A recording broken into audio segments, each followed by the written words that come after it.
seconde partie de la vidéo. Donc, position des droites et des plans. Proposition 10, position de deux plans. Deux plans sont orthogonaux si et seulement si leurs vecteurs normaux le sont. Deux plans sont parallèles si et seulement si leurs vecteurs normaux sont collinéaires.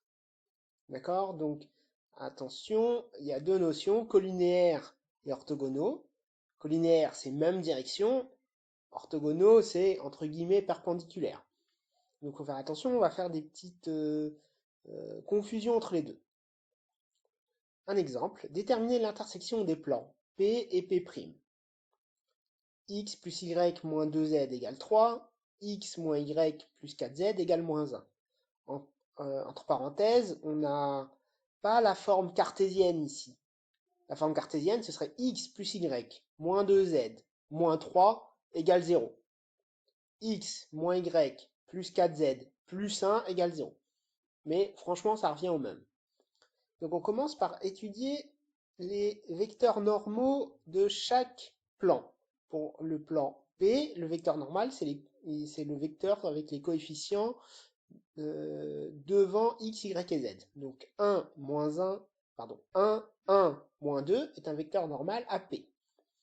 N', 1, moins 1, 4, 1, moins 1, 4 est un vecteur normal à P'.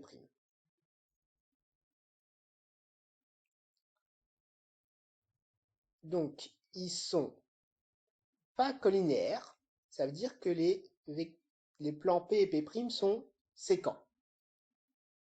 Comment je sais qu'ils sont pas collinéaires? Ben, ça se voit que l'un n'est pas le multiple de l'autre. Tout simplement parce qu'il y a un 1 en première coordonnée chez les deux. Comme P et P' sont séquents, on peut déterminer leur intersection. Pour déterminer leur intersection, je l'appelle delta, et je prends un point M quelconque qui appartient à delta. S'il appartient à l'intersection, c'est qu'il appartient à la fois au plan P et au plan P'. Donc, j'ai les deux équations qui sont là. Je vais essayer de résoudre ça. Donc, j'ai deux équations et trois inconnus. C'est pas possible de résoudre et de trouver des valeurs à la fin. Donc, ce que j'écris, c'est que j'écris x en fonction de tout le reste. J'écris y en fonction de tout le reste. Je trouve x égale 1 moins z. Y égale 2 plus 3z. Et ce que je dis, c'est que z, ça va être mon paramètre. X, il dépend de z, y, il dépend de z, et puis évidemment, z, il dépend de z. Donc z, je vais dire qu'il vaut t, comme un paramètre. Ça veut dire x égale 1 moins t, et y égale 2 plus 3t. Mais quand on a ces trois équations-là, x égale 1 moins t, y égale 2 plus 3t, z égale t, pour t appartenant à R, on reconnaît des équations paramétriques d'une droite. La droite delta, c'est la droite passant par le point de coordonnées 1, 2, 0. C'est le côté constant. Le 1 ici, le 2 pour le y et le 0 pour z. Et comme vecteur directeur, moins 1 à cause du moins t qui est là, 3 à cause du 3t et 1 à cause du t, 1 fois t. Voilà, donc on a trouvé l'intersection des plans P et P', c'est une droite. Comment on a trouvé cette droite? En résolvant, entre guillemets, les deux équations, c'est-à-dire en étudiant le système et en posant, par exemple, z égale t. On aurait pu choisir autre chose, on aurait pu choisir x égale t, y égale t. Proposition suivante. Intersection d'une droite et d'un plan. Un plan de vecteur normal n et une droite de vecteur directeur u sont parallèles si et seulement si u est orthogonal à n. Attention, le plan et la droite sont parallèles, les vecteurs sont orthogonaux. Pourquoi? Parce que n, il sort du plan P. D'accord? N lui-même, il est orthogonal au plan P. Donc c'est normal que si on veut que la droite ait entre guillemets la même direction que le plan, ben, elle ne peut pas être pareille que le vecteur n, elle va être orthogonale au vecteur n.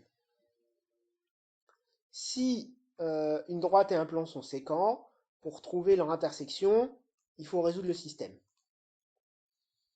Donc, premier exemple.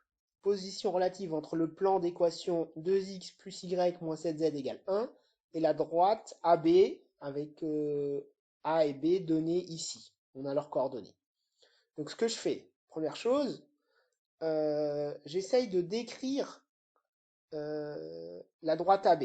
Donc, je prends le point A qui appartient à AB. Je dis que le vecteur AB, c'est un vecteur directeur de la droite. Et je regarde, pour utiliser la proposition 11, si AB et N sont orthogonaux. Donc, je fais le produit scalaire entre le vecteur N et le vecteur AB. Je trouve quelque chose de différent de 0. Donc, N et AB ne sont pas orthogonaux. Donc, le plan et la droite sont sécants. Il reste à savoir où est-ce qu'ils se croisent. Au lieu de prendre 3, 6, 3 comme vecteur directeur de la droite AB, j'ai pris 1, 2, 1. U et AB, vous êtes d'accord, ils sont collinéaires. Donc je peux choisir U comme vecteur directeur de la droite AB au lieu du vecteur AB lui-même. Et j'écris les équations de la droite AB. La droite AB, c'est l'ensemble des points vérifiant x, y, z égale xa, ya, za plus, vous vous rappelez, at, bt et ct. Donc ça, c'est le chapitre 12 pour avoir des équations paramétriques de droite. Ici, j'ai pris la lettre K pour changer.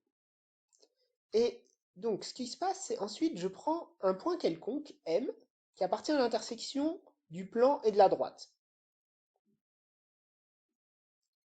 Et d'habitude, on fait ça pour voir si c'est cohérent ou pas, pour, pour faire les calculs aussi. Donc, c'est comme au chapitre 12. Les coordonnées du point M vérifient l'équation cartésienne du plan et les trois équations paramétriques de AB. Ça nous donne un système de 4 équations. X égale 1 plus K, Y égale moins 5 plus 2K, Z égale K. Ça, c'est les 3 équations de la droite AB. Et l'équation du plan qu'on avait donnée en haut. 2x plus y moins z5z égale 1. C'est l'équation initiale du plan, équation cartésienne celle-ci. Donc je répète, équation paramétrique pour la droite, équation cartésienne pour ce plan-là.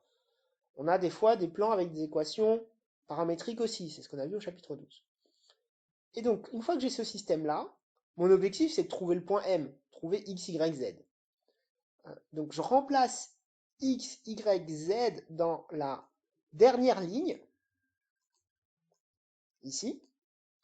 Ça fait 2, 1 plus k, plus le y, je le remplace par moins 5 plus 2k, et le z, je le remplace par k. Et du coup, ma dernière équation, il n'y a que des k dedans. Donc, je la résous. Donc ici, 2 plus 2k moins 5 plus 2k moins 5k égale 1. Je calcule et je trouve k égale moins 4. D'accord? 2k plus 2k, ça fait 4k. Moins 5k, ça fait moins k. Et je le fais passer de l'autre côté, etc.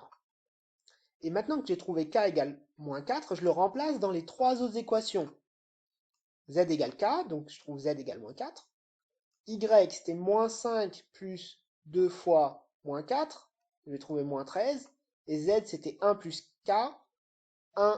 X, c'était 1 plus k. 1 plus moins 4, je trouve moins 3. Et donc, j'ai trouvé x, y, z. C'est les coordonnées du point d'intersection. Je l'ai appelé I, là, par exemple.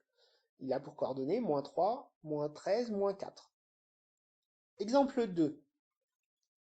On prend un plan P. On a son équation cartésienne. On prend deux points A et B et on fait pareil. Donc, je choisis le vecteur directeur de AB. Par exemple, AB. Je prends le vecteur normal au plan P. On se rappelle, c'est les coefficients qu'il y a devant les inconnus. 2, 1, moins 5. Et je fais le produit scalaire. Et je trouve 0 dans ce cas-là. Faites le calcul, ça fait 2, plus 3, plus moins 5, ça fait 0. N et AB sont donc orthogonaux. Quand N et AB sont orthogonaux, le plan et la droite sont parallèles. D'accord? C'est la propriété plus haut. Un plan et une droite sont parallèles si et seulement si les vecteurs directeurs sont orthogonaux. Et donc, il nous reste à savoir si, s'ils sont strictement parallèles ou bien si la droite est incluse dans le plan. Donc, si c'est strictement parallèle, il n'y a aucun point en commun. Si la droite est incluse dans le plan, n'importe quel point de la droite est dans le plan. Donc, ce que je fais, c'est que je regarde le point A, qui appartient à la droite AB, et je me demande s'il est dans le plan P. Comment je peux savoir? Je remplace les coordonnées de A dans l'équation du plan, et si à la fin je trouve 1, c'est que A il était bien dans le plan. Donc là je calcule 2 fois XA plus YA moins 5ZA, et je trouve 1. Les coordonnées du point A vérifient l'équation, ça veut dire que A il appartient au plan. Donc la droite, elle est parallèle au plan, et elle a un point en commun avec le plan, ça veut dire qu'elle est incluse dans le plan. La droite AB est incluse dans le plan P. Dernier exemple, je donne un plan d'après son équation cartésienne et je donne une droite D d'après ses équations paramétriques. Ici, je devrais écrire T appartient à R. Donc j'ai un vecteur U directeur de la droite D, 3, 4, 2. Faites attention, c'est les valeurs qui sont devant le T et pas forcément les valeurs au début ou à la fin. Donc confondez pas 3, 4, 2 avec 1, 2 et 3. Et le vecteur n, c'est toujours la même chose, le vecteur normal au plan P, 2, 1, moins 5. Je fais le produit scalaire, je trouve 0, donc les vecteurs sont orthogonaux. Donc, le plan et la droite sont parallèles, il reste à savoir s'ils sont strictement parallèles ou si la droite D est incluse dans le plan. Je choisis un point de la droite D, n'importe lequel. D'accord? Par exemple, la droite D, c'était l'ensemble de ces points-là, je prends T égale 0. Donc j'appelle ça le point A de coordonnées 1, 3 et 2. Et je regarde si ce point-là, qui appartient à la droite, appartient au plan. Est-ce qu'il vérifie l'équation du plan? Donc je fais le calcul et je trouve une valeur qui est différente de 1. Je trouve 2 plus 3 moins 10, ça doit faire moins 5. Ça ne vaut pas 1. Donc les coordonnées du point A, elles ne vérifient pas l'équation du plan P ici. Comme elle ne vérifie pas l'équation, ça veut dire que le point A n'appartient pas au plan. Donc la droite D est strictement parallèle au plan